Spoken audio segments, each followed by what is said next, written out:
A lot has changed about how we work and do business, but one truth has remained the same: the importance of relationships. Behind every deal, launch and partnership is people.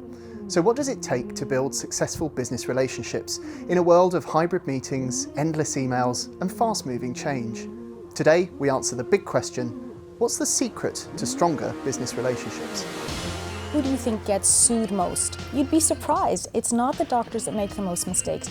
It's actually the doctors that don't have a connection. I think clients really want challenge from us, but they also want honesty. Conflict and difficulties, that's not what destroys relationships. What destroys relationships is how we handle the conflict. And it's whether we get a little bit complacent sometimes about, does a chat replace picking up the phone and actually speaking to someone? In real life, you wouldn't sit across from your husband and be like, okay, if you can fill out this questionnaire on how you think I've been going, you wouldn't do that. Hello and welcome to The Green Room by Deloitte. I'm Ollie Carpenter and today I'm joined by my co-host Lizzie. We've all felt the benefits of building good business relationships, and we've probably all felt the effects of less good ones too. But with our ways of working having gone through a big change in the last decade, has how we form and nurture those relationships adapted? And what does a good relationship look like? Today we're answering the big question: what's the secret to better business relationships? And today we're joined by Dr Linda Papadopoulos, psychologist, academic and author. Hi Linda. Hi there. And also by Nina Gopal, a partner in banking and capital markets at Deloitte UK. Welcome Nina. Hi, thank you for having me. Thank you for joining us. So let's start off by sort of thinking about what good looks like, and by understanding what the ideal professional relationship looks like. Linda, you've spent your career studying human connection. What are the fundamental psychological components that make a working relationship successful? Well, if we look at the research sort of broadly, it's two or three things. I think the first one is a sense of trust. The idea that I'm going to tell you my problem and I have a sense that you've got this. Based on that you've got this, it's a sense of competency. So it's great that I can trust you to do what you're going to say, but you actually can. And the third one, critically, is that you actually care. I think one of the things that always sort of stays with me early on in my career, I used to lecture at medical schools, and one of the things I'd often tell them is like, who do you think gets sued most? And they were like, obviously the doctors that make the most mistakes. And I'm like, you'd be surprised. It's not the doctors that make the most mistakes. It's actually the doctors that don't have a connection. You can almost more or less sort of like take out the, well, maybe not take out the wrong organ. I'm kind of going a bit farther. That would be bad. That would be bad. You're probably going to get sued if you do that. You can make a serious mistake, but if the patient feels like, I know you were trying, I know you were on my side, so I know you just got this wrong, they're about to let you go. And to me, that's what a typically positive business relationship is. We're on the same side. We're trying to solve a problem together. I care, and if I get it wrong, I'm going to come clean. So I think it's those things. Really interesting. And Nina, if you look across all of the clients and colleagues that you've worked with, are there common traits that every good relationship has, in your view? Absolutely, and I think, Linda, you kind of nailed it really. When I look at what makes a good professional relationship, there's one about longevity really, and what is that driven on? It's on trust, it's on shared connection, shared goals, and also I think there's such a part of empathy that we have to have for our relationships as well. It's when you look at them transactionally and you kind of think about it as a tick box, perhaps that's where it goes back to the medics that got sued. That's where I think it really goes wrong. And I think also there's something about, there's got to be something in it for both parties as well. Not always at the same time, over the lifetime of that relationship, right? It's got to be, both sides have to win, I think. And to build on that then, Nina, we're used to hearing that relationships are important in business, but it can sound a little bit like a platitude. So why are relationships so valuable when it comes to business and work? What are some of the tangible impacts on projects, progress and performance? That's a brilliant question, and there's so much in there. I think they're so fundamental to us as Deloitte because that's really our core currency, is relationships. We don't want to be there just for a one-off project. We want to be there for the long term to help clients, whether that's an institutional client or a personal relationship, really be successful over the course of a career. In terms of what what tangible looks like. I think it really goes back to that point you made earlier about the medics. So many things go wrong on a project. It happens all the time. But I think if you've got that real basic foundational relationship, where a lot of that depth of relationship comes from where things have gone wrong, then you can start to talk about things openly, you can start to be really honest with each other, because the common goal is about getting things done and getting things fixed where it goes a little bit wrong. Linda, business and work often feels personal, but when it comes to sort of professional relationships, we sometimes maybe conduct ourselves differently in business to how we might in our personal lives. Do you think those boundaries make navigating our business relationships easier compared to personal relationships? Is there more pressure? What's your view of sort of business versus personal? Great question. I think obviously there are a lot of similarities, right, in the two, but there are a couple of differences in personal and business relationships. I think one, unlike a friendly relationship, if it's a partnership, this is my husband, my wife, my best friend, it kind of feels sort of, we're on the same level. There's no hierarchy there. With a business relationship, because of that hierarchy, because I'm your boss or you're my client or whatever else, there's that sense of I need to perform at a certain level, and that if it's not managed correctly can turn into I need to avoid telling you what I got wrong, or I need to kind of exaggerate what I'm doing. If you go out on a first date, you're not going to be like, wow, this is all the stuff I've done. Well, you might, but you're not going to get a second date. You won't get the second date. These are like the great offices that I have, and here. But when we're in a selling relationship, that's what we have to do. Oh, I've got this many clients, and although I get it, and some of that is important, think about every time you've lent into a business relationship, whether it's your hairstylist or a doctor, to go back to that you like. It's actually that connection. It's like, do you hear me? So there are a couple of fundamentals that actually do come from personal relationships that we can do in business as well. One of them, we psychologists called, is active listening. Most of us think that we listen well, but I think a lot of times what we do is we're just waiting for our chance to say the thing that we want to say. And active listening can simply mean restating what you said. So just kind of restating the comment or restating the question can make the other person feel really heard. And when someone feels heard, even if you don't have the answer right away, that sense of, I get it, I'm not sure right now, I'm going to work on it, or let me come back to you, or let me get Nina here because she knows what, and she'll tell you. There's these little things you can do there. There's an abundance of brilliant research. When I was preparing, I was looking through just some notes that I've always found interesting in relationship research in general. And there's a couple, they're a man and a husband and wife, they're psychologists, they're called the Gottmans. And so much of what they say with sort of marital relationships really applies to business relationships as well. The other is the type of interactions we have. And on average, if you have 5-to-1 positive to negative interactions, you're on good stead. And what does that mean? That means that I'm happy to speak about the problems, but also I clock in about the good things. I remember your birthday, or I remember you told me your kid was going to Little League and I mentioned that, or, we speak about something good that happened.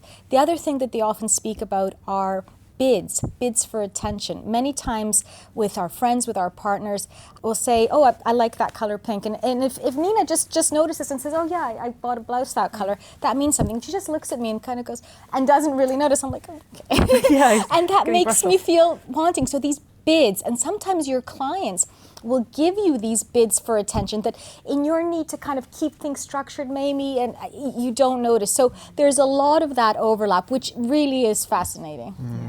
Active listening is so important in what we do. We quite often try and go in with an agenda, right? We want to sell something, we want to talk about a project, we know we've got half an hour or 45 minutes with a client, and their time is really important. But we're trying to go in with an agenda, and what I always say is actually, you've got to look at how that client comes across. Are they really hassled? Have they come in from a big meeting that's gone badly? Do you need to ask them how it is? And if you need to take half an hour of that 45 minutes to talk about actually what just happened to them, I think that makes a much better connection than actually going, right, I'm now turning to agenda point 2 and I'd like to talk about the proposal we submitted to you. I think you're just going to get very little time. And that's some really great advice, and leads very nicely into the next question I wanted to ask around some of those mistakes or common misconceptions when it comes to building a business relationship. Is there anything that can prevent us from developing successful connections in the context of business? Linda? I think in terms of sort of barriers to that kind of development, it's putting the idea of a relationship before what the relationship is, right? I think you can get too in your head about these things. Again, not to berate sort of the metaphor again, but on a date, right? If you're sitting there constantly thinking of like, how do I appear to you? How do I seem? It's almost, you stand outside of your body and you look at yourself in the third person. That's an anxiety response. It's a really common one, right? And anyone that's done a big meeting or public speaking or been nervous, they do that. So trying to, I think in those first instances, connect on a human level. I think Nina made that brilliant point, right? Just simply reflecting, God, you know, I feel frazzled today as well. Because it's kind of really difficult getting in. You know, I know that we know these things, but I think just kind of pausing and actually listening and not, you know, not just the platitudes, but just respond to that little thing. When a person feels heard, if you think about what trust is, it's that idea of consistency. You show up, it's not you know, necessarily the big, you know, thing, and also competency, right? So I'm consistent in what I say I'm going to do, and I'm competent in terms of being able to either fix something now or at some point in the future. So I think being able to have those initial connections where you really listen. I think also in business, listening has become very prescriptive. Post-COVID, you know, it's all questionnaires and feedback and, you know, how many thumbs up. And again, you know, we were speaking on the phone the other day. I was saying in real life, you wouldn't sit across from your husband and be like, okay, if you can fill out this questionnaire on how you think I've been going, you know, you wouldn't do that. You'd be like, you know, you'd give genuine feedback. And I'm not saying, I think there's absolutely a place for data and data analysis, but actually, you know, it's that great Maya Angelou quote. People will forget what you said and what you did, but they'll always remember how you made them feel. Yeah. This is it. And Nina, if we think specifically about client relationships now, once upon a time getting face-to-face with clients and prospects was the priority. Is that still the case? Or have things changed now and there's alternative ways to nurture those relationships? That's a good question. I mean, I think there is no better alternative than a face-to-face relationship. If you look at kind of the life cycle of relationships at the beginning, you need to be able to find common ground. And I feel that you can only do that in person because you can't read body language as much over a Teams or a Zoom. And I think that's where you start to really get that common foundation in a relationship. I don't think that's not to say that there's a use for technology. Perhaps, but not instead of. It's got to be as well as, I think. Because again, it comes back to that previous point. In our world, when we're delivering for clients, you know, and you hope you've got the competency there, regardless of that, something is going to happen. It always does. And actually, you've got to have that relationship to help you both actually get through really difficult situations. I think that's so true, and it's so much better being able to walk into a room, being able to read that room, read the body language of those individuals and understand, right, this is how I've got to respond to that individual. You know, what level can you get with them to have a conversation about the project or the problem or whatever's happening. So that's really important. And to come back to the technology point then, Nina, what do you think technology's place is in all of this? Does it serve as a distraction, or are there opportunities for us to use technology in an effective way to nurture and build those business relationships? Technology is a really, really fascinating kind of duality in our business at the moment. Like on the one hand, it lets us, you know, cross boundaries in, you know, the click of a button. You know, we can share documents, we can work together, you can chat people, etc. I think it's fantastic. But I think on the other hand, actually, what it might do is take away from that core just relationship building that we all have to go through. And I worry actually sometimes that, and certainly in my case, you think, right, I'll just ping somebody an email.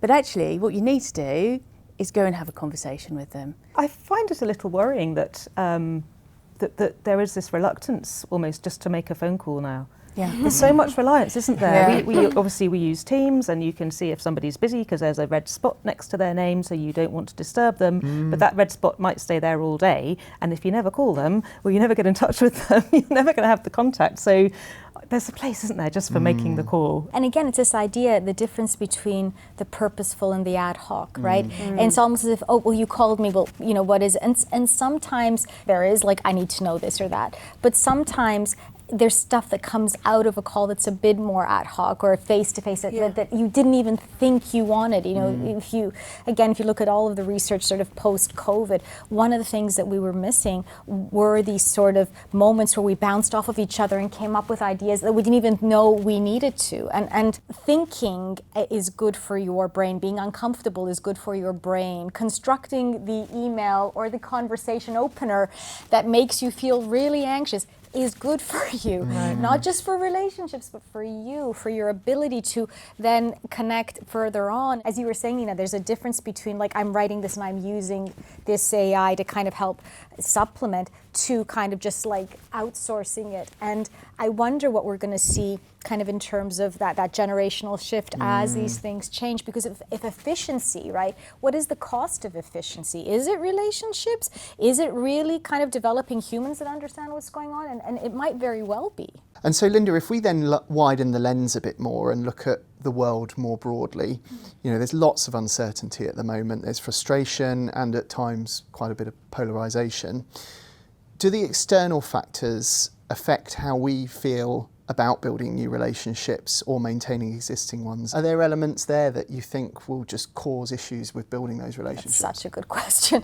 And sadly, I think yes. I think anyone that's paid any attention to the news over the last few years has seen that politics around, you know, what color flag you hold at any given day means that we're either on the same team or on different teams. There's nothing more stifling to conversation than that cognitive bias that I will view you through the lens which filters out anything good about you but picks out everything that I expected you'd say, right? Yes. You're a woman, that's what I think. You're a man, that's you know, you're just confirming your what I... confirmation bias. Yeah. It is the bane, I think, of any sort of healthy relationship, because it comes in, I decide who you are, I decide what you're going to say based on what I know about you.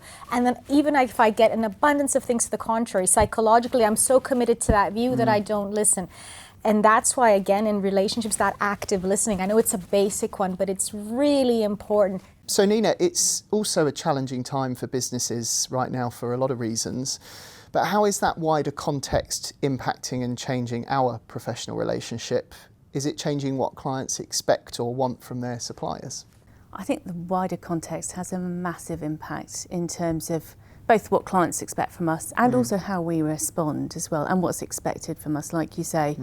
I think from a wider context, you know, you've got the market, you've got economic fluctuations, geopolitics, echo chambers, all of that stuff that Linda was talking about.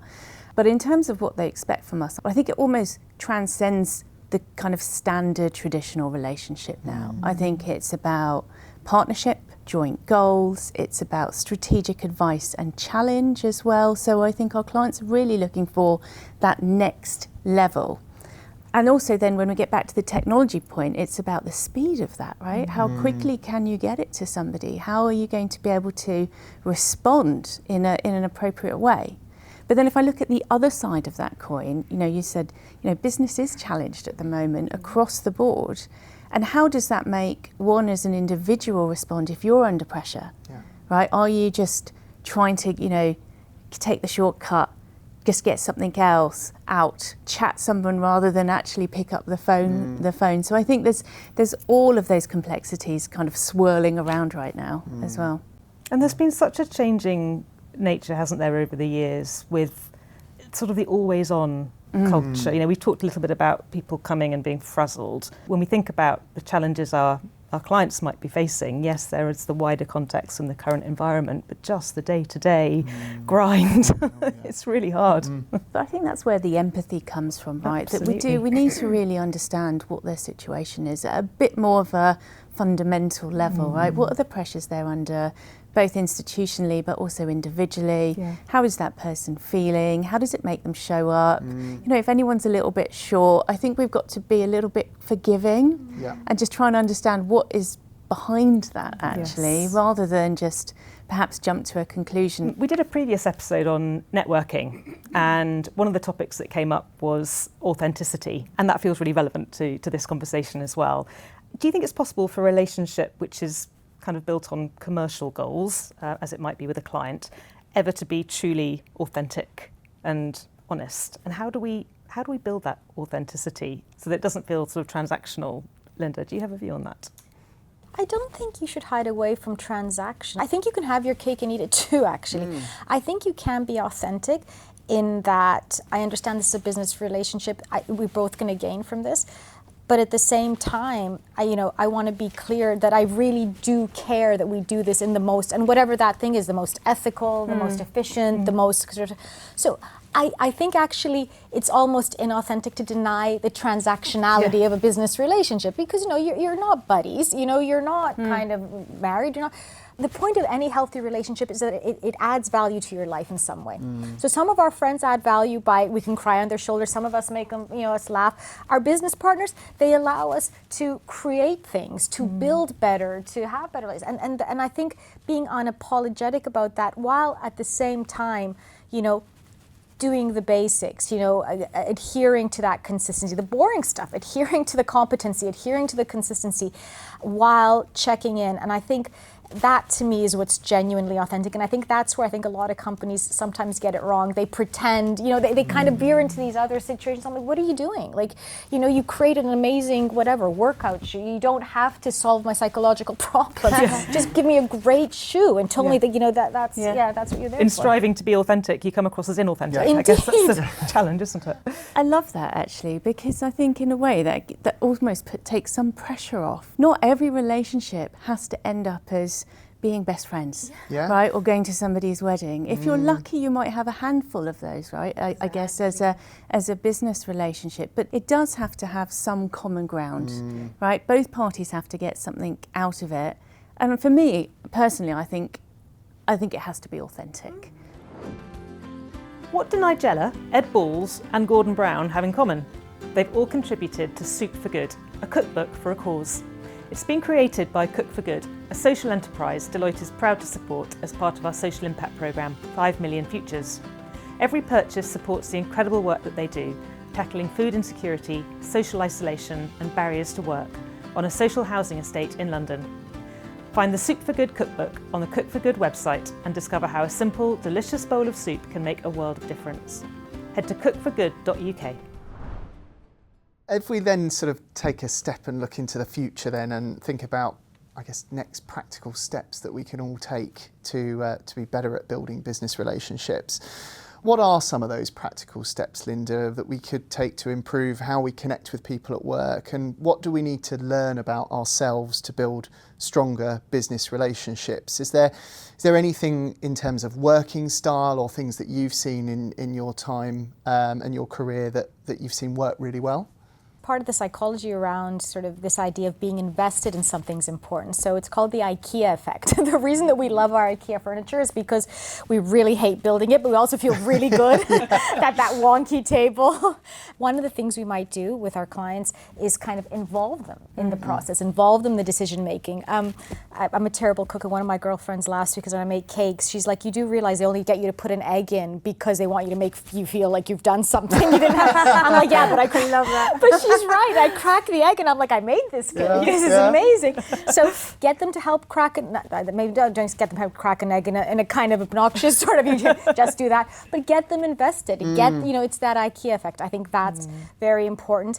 I think you need both types of check-ins. So, absolutely, I'm listening. This is what this meeting's about. But also, hey, I had on our calendar, this was the first time, business anniversary. I just wanted to check in. How are you doing? You said about the kids. I think that's important.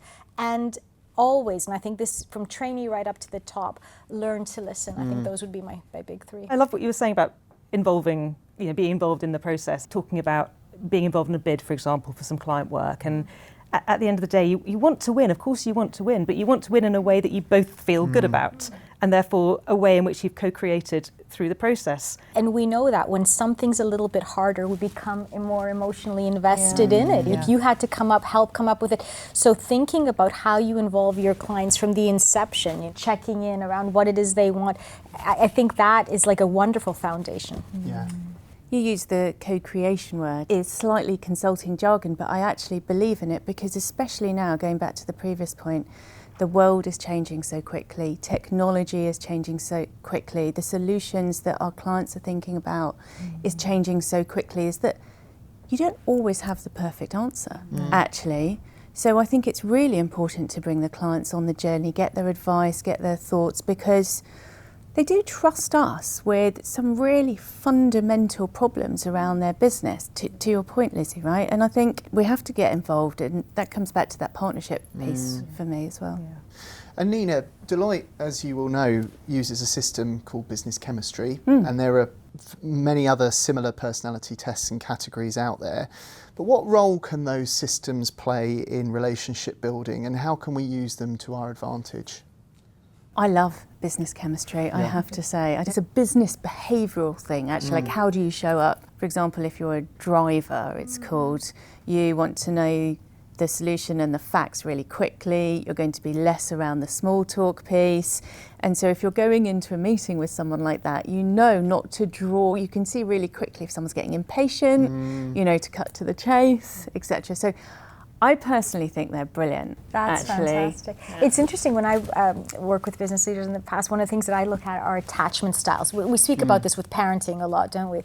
But in business as well, you've got to, if you know your attachment style, if you have that self-awareness, it's critical, because if you have an anxious attachment style, what are you going to do?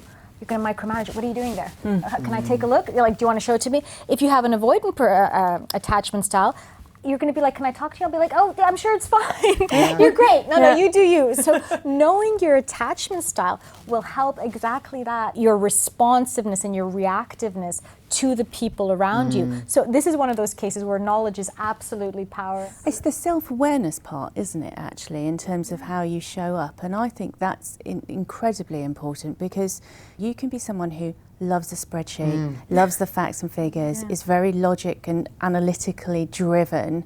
But if the person you're talking to or pitching to just wants to know the headline, tell me of the vision and get me excited about the picture, and you're going, well, you know, in 3 years you will have grown your, you know, ROI by X%. You've already, there's that mismatch that you talk about. And that's a really interesting point as well. And I'd be curious, Linda, to get your stance on it in terms of flexing your style as well, because we have had personality clashes in the past with people that we've met and we try to build relationships with.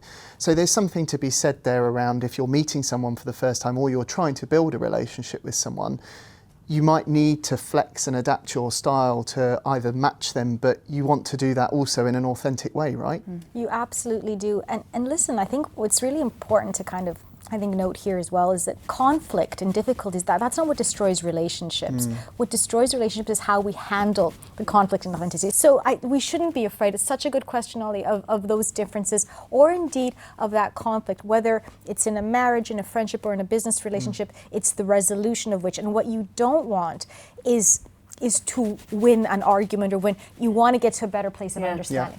We're on the same side. So we need to move the conflict between us. What a difference. Instead of it being here between us, we sat next to each other, meaning, and we looked at it. Already we're collaborating, right? So move it from between you, put it in front of you.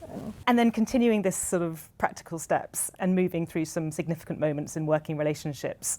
When you begin a new working relationship, what are perhaps one or two essential things? Nina, I can ask you this. What are one or two essential things that you try to establish straight away to set the relationship up for longevity and success? I think we've just touched on a little bit about it, but first of all, for me, it's about how do you establish rapport? What is that other person all about? And you won't, you know, in the first meeting, second meeting, you're not going to know. But you can pick up on their cues, their body language, in terms of what is a priority to them. Do they want to spend 5 minutes talking about, you know, what they did at the weekend, or do they want to just get straight down to it? And I think it's about really recognising that at the beginning and honouring that to start off with. So that would be kind of my first thing. My second thing about new relationships would be, I think it's really important to be curious. What is really driving that other person? Ask some questions, see how they respond. And it's kind of that dance, isn't it, in terms of what's driving an individual. There's be a couple of things for me. Curiosity is fantastic. I think being curious, it's respectful, I think, sometimes to be curious, right? And it'll also, I think, even when it's curious about what's wrong, you've got to be brave to be curious about this. So I think curiosity is a wonderful trait, absolutely. And then once a relationship is established, obviously it's important to maintain it. But we can all get really busy and our priorities shift, and we don't always put enough effort into nurturing and maintaining relationships, particularly with clients if perhaps we're not involved in any actual engagements at that time.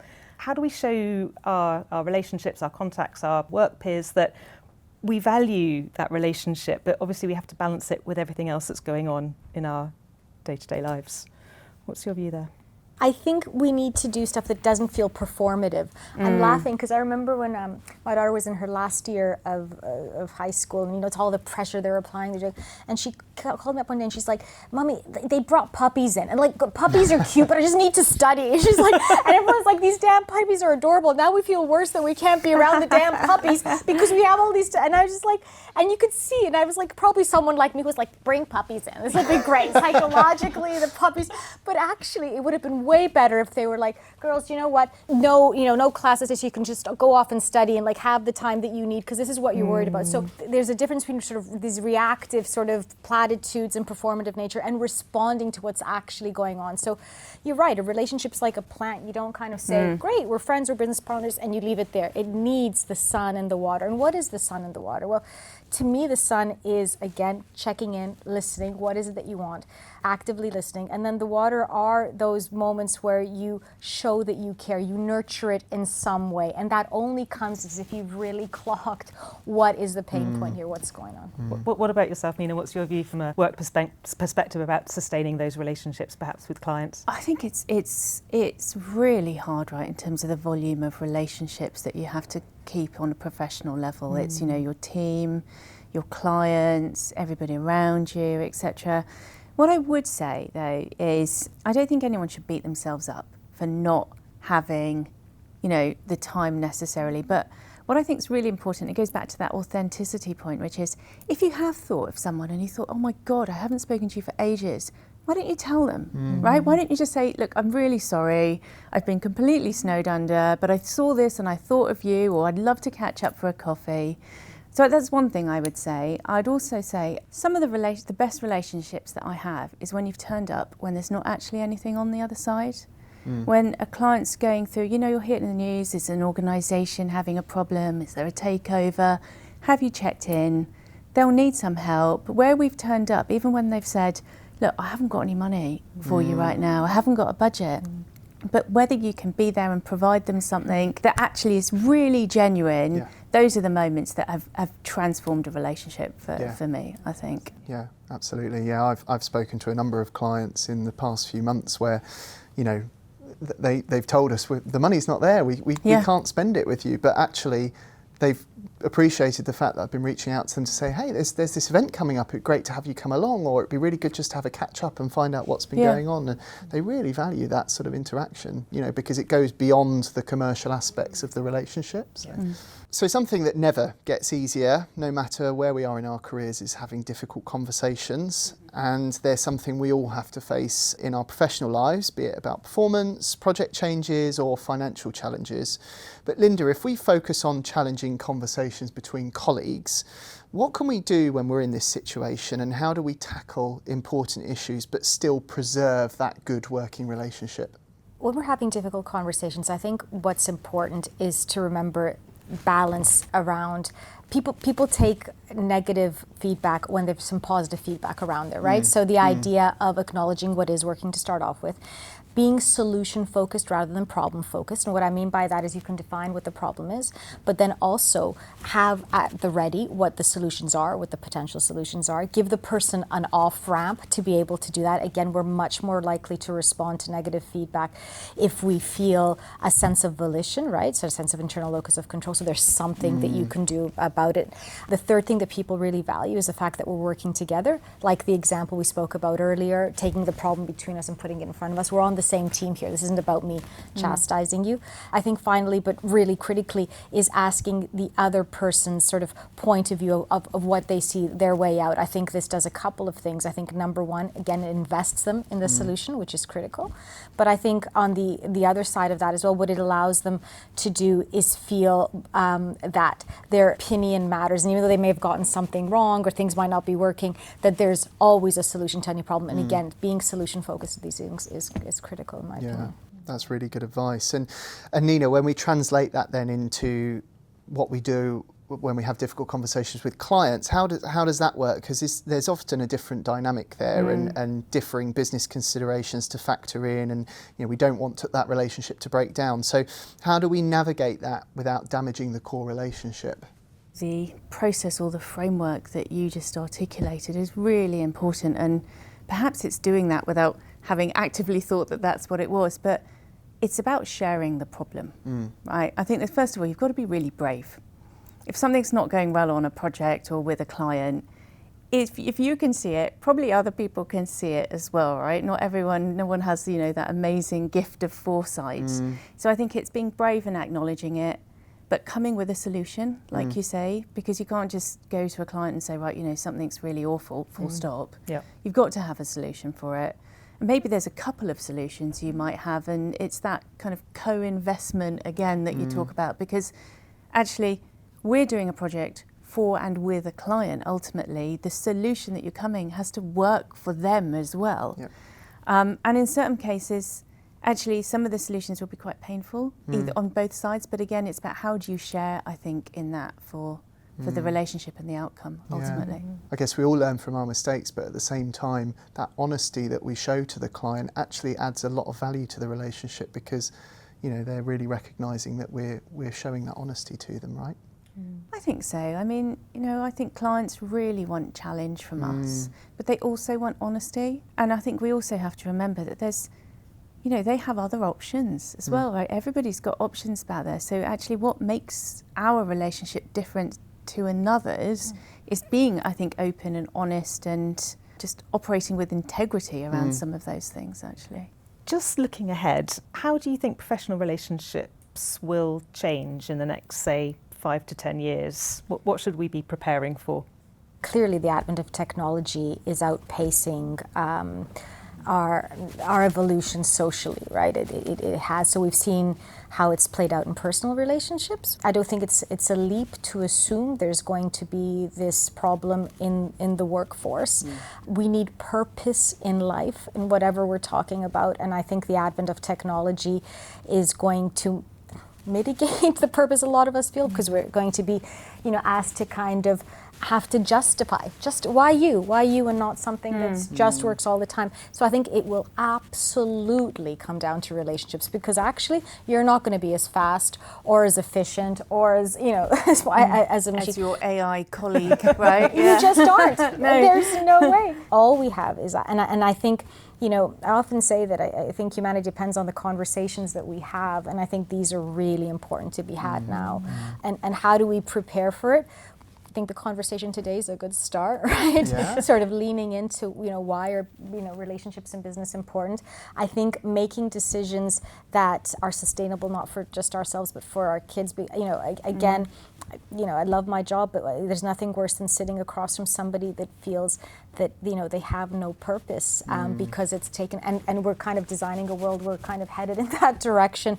So I think those of us in leadership positions that have the choice to be able to kind of lean into humanity and the importance, of that, of like, it's a lovely Friday afternoon in rainy London, and what a great way to start, by talking and laughing. And, sure, if we chat GPT, there's be way more information, but, I like to think not as fun. Yeah. Really. Definitely not as Very fun. true. So we're coming to a close. It's been such an interesting conversation, and thought it'd be good to end on some takeaway advice that listeners could implement tomorrow. Linda, what would your advice be to someone who needs to begin a new professional relationship and wants to make the first approach? I think trust and authenticity are key. remembering that the person across from you is a human being who probably is also anxious about being liked. You know, it's hardwired into us to want to connect. We're social beings, to want to like each other. So trying to be in the moment when you're talking, be where you are rather than doing that thing where you're wondering about the relationship and being overly self-aware. Don't be afraid if you misstep on a word or you kind of even get it wrong. And, you know, if that's handled well, it's actually more endearing a lot of times.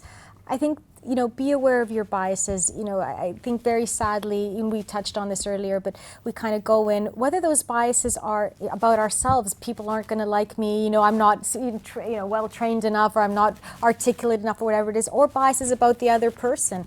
Try and put those to the side. There's nothing more, wonderful than being able to see with clarity, and that means taking off those goggles. So that would be my advice. Very good. And Nina, what's your advice to someone who needs to nurture a relationship or reconnect with a client or a prospect? I would say, first of all, be brave. Right? I think we talked about a lot of the market forces. Those are going to be impacting your client. Don't overthink it. Reach out, connect in whatever way you think is the most authentic for you. The second thing I always say is you've got to be resilient. If they haven't replied, it's not, 99% is not personal. They're just really busy. They've got a million other things to do. So try again and just keep going. And then that perhaps is the next thing, which is, I think this takes time. It is absolutely a marathon and not a sprint. And so don't judge success in a week or something like that. Relationships, I think, by their nature, are long term. Yeah. Right? Well, this has been a fascinating conversation, and I hate to bring it to a close, really, because we've talked about so many great things on this topic and loads of brilliant advice. So thank you so much to both of you for joining us. But before we do finish, we'd like to come back to our big question. And in a sentence or two, it would be great to hear from both of you, what's the secret to better business relationships? Linda, if I can start with you. I think it has to be trust, authenticity, and efficacy. That's brilliant. Nice. Thank you. Thank and you. Nina? For me, it's about stamina and just keeping on going in a really authentic and genuine way. Fantastic. Brilliant. Well, thank you, Linda, Nina, for joining us in the green room. It's been a brilliant discussion, and thanks for your time. Thank you. Thank you. Thanks for listening to this episode of The Green Room by Deloitte. We release a new episode every other Tuesday with another big question. So don't forget to hit follow or subscribe to this podcast wherever you're listening or watching. And make sure your notifications are on, so that way you'll be alerted whenever a new episode drops. This podcast is produced by our very own Pod Squad, original music by Ali Barrett.